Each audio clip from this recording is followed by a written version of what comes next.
before. Police say Virginia's former Lieutenant Governor Justin Fairfax shot and killed his wife before turning the gun on himself. It's horrific. It's absolutely horrific. How neighbors and people who knew the family are reacting.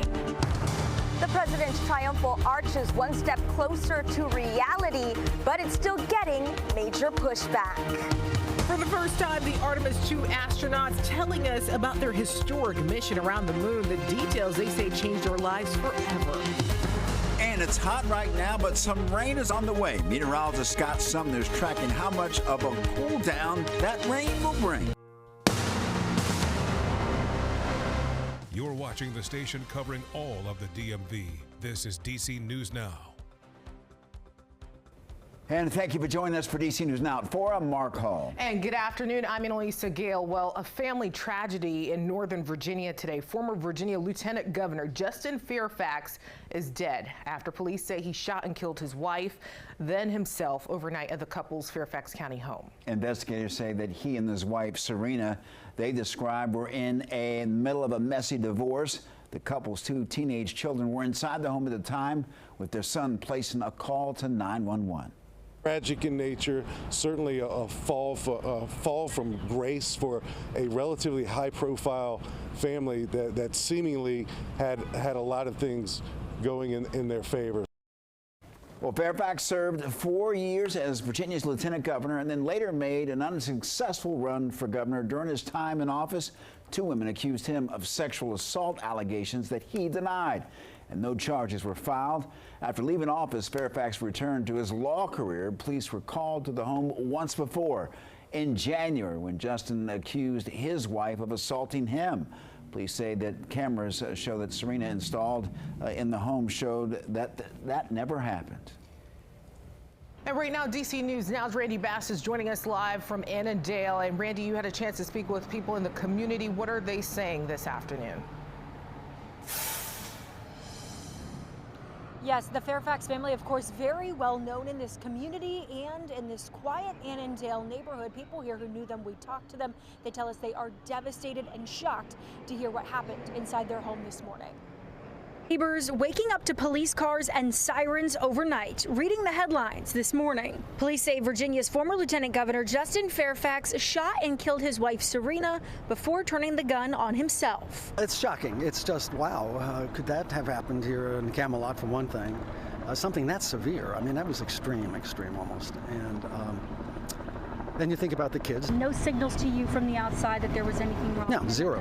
No, absolutely zero. I mean, I voted for the guy, and I was like, wow. When I saw it on Facebook, I was like, unbelievable. I was like, this was crazy. Officers say messy divorce proceedings are believed to be the motive here. Court records show Serena Fairfax filed for divorce in July of last year. Police say they responded to an assault call here at the home earlier this year, but no arrests were made. They also say she had cameras installed inside the home. Serena owned a dental office nearby, and people who worked in that area saw her often. Heartbroken hearing about her passing. It's actually surreal. It's like it hasn't happened. Worried about their teenage children, who police say were home at the time of the shootings and called 911. The kids, like the poor kids. And what a selfish act to do that to your children. Now, Fairfax County Police confirm the Fairfax children are with family during this time. Police are still here on scene along this quiet Annandale neighborhood street. It's not clear when they might leave and wrap up their investigation here at the scene. In Annandale, I'm Randy Bass, DC News Now. Randy, thank you. And lawmakers are reacting this afternoon to the news as well. In a statement, former Governor Ralph Northam, who served as governor while Fairfax was lieutenant governor, saying, Pam and I are devastated by this heartbreaking news. I had the privilege of getting to know the Fairfaxes while our families served together.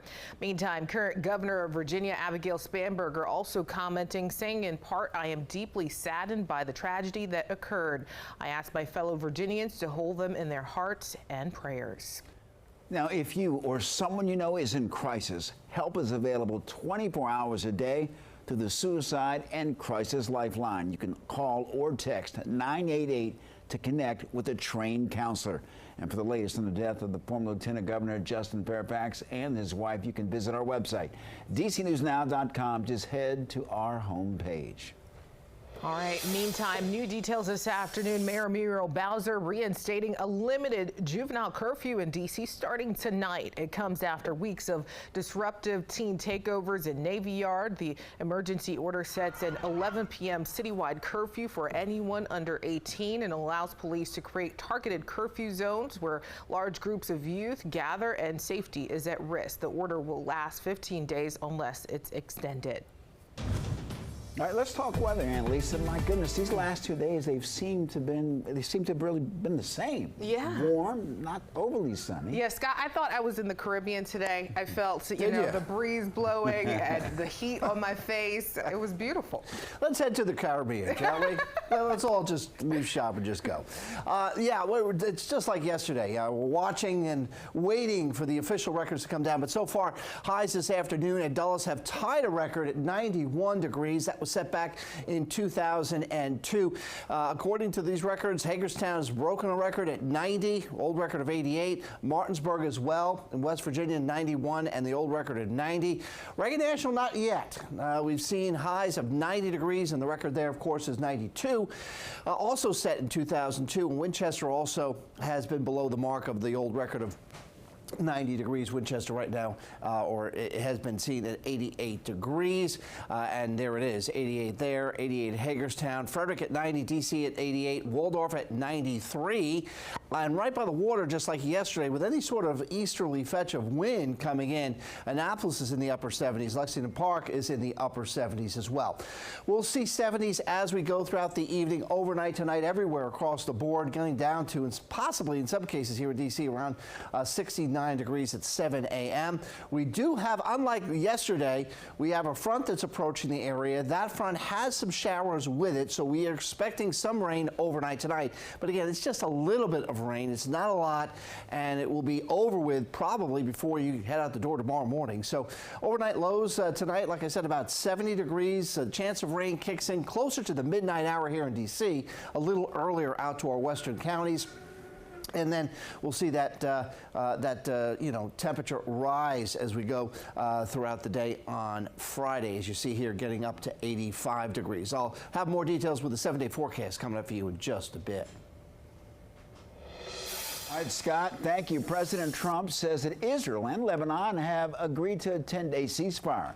President posted on the social media that the temporary suspension of fighting will begin at 5 p.m.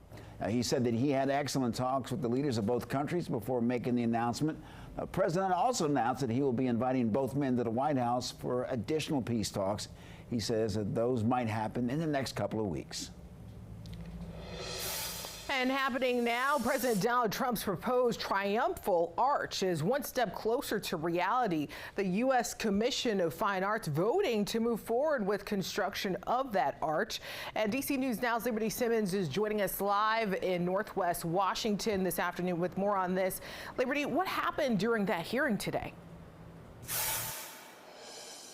Well, Annalisa, the president's triumphal arch got a major green light by the U.S. Commission of Fine Arts here after this vote. Still, many people are upset about it, and there's a lot of pushback. Now, protesters were out here voicing their opposition outside of the hearing. A group of veterans and historians are suing to block its construction. They argue construction would be unlawful without approval from Congress. They say the arch will also disrupt the sightline between the Lincoln Memorial and Arlington House at Arlington National Cemetery.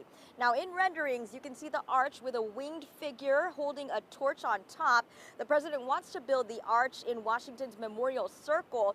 Trump said major cities around the world have such monuments, and so should Washington. And the 250-foot arch is expected to dwarf the Lincoln Monument. I don't agree with building things in your name. That's a very vain thing to do. That is not the character of a good president. And coming up in the next hour, we'll also tell you some of the other Trump proposed projects that the commission here is also reviewing. For now, live here in Northwest D.C., Liberty Simmons, DC News Now. All right, Liberty, thank you. And taking a live look at the White House as the Trump administration is still unable to do any construction of the ballroom. A federal judge ruled this morning that continuing that stoppage of the $400 million project. However, That judge did say that the administration could work on below-ground construction. The president says that an underground bunker, along with national security facilities, will be built at that site.